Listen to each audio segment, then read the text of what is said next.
जहान तुम अंदर क्यों? क्या हो गया तुम्हें जहान? पता नहीं खानदान, यहाँ लगता है जैसे किसी ने तीर चला दिया हो मेरे दिल पर।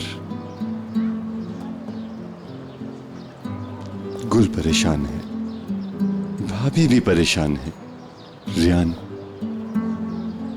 उसका भी हाल अच्छा नहीं है, और भाई। जहान, मैं जानती हूँ, समझती भी हूँ।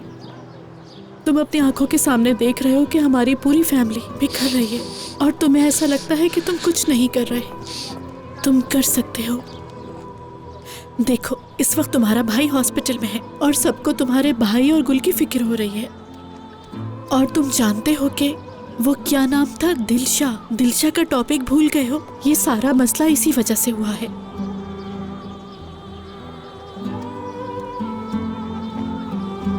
क्या तुम अपने भाई को इस तरह से देखकर दिलशा वाली बात भूल गए हो? तुम खामोश क्यों हो जहान? हकीकत से मुंह नहीं मोड़ा जाता। नहीं, ऐसी कोई बात नहीं। मैंने उनके बारे में कुछ नहीं सुना। बाबा, मैं बस इन हादसात की वजह से परेशान हूँ। अच्छा, हम बाद में बात करते हैं। देखो पापा आ रहे हैं। जहान, क्या हुआ बाबा? अब तुम लोग घर जाओ। और भाई? उसे मैं देख लूंगा। तुम खानदान और यारीन को लेकर घर जाओ। ठीक है बाबा, मैं अभी इन्हें घर छोड़कर वापस आता हूँ। नहीं, वापस नहीं आना। सब लोग परेशान हैं। तुम्हें फैमिली के साथ रहकर सबका ख्याल रखना है। अच्छा ठीक है बाबा, हम लोग चलते हैं। उम्मीद है कि आप हमें अच्छी खबर देंगे।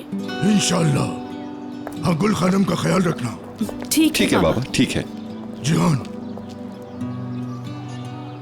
गुल खानम अगर ज्यादा रोए तो रियान को बुला लेना, मगर अपने साथ वो उस बेशरम वीरान को ना लाए। समझ गए? ठीक है बाबा। अल्लाह हाफिज। अल्लाह हाफिज।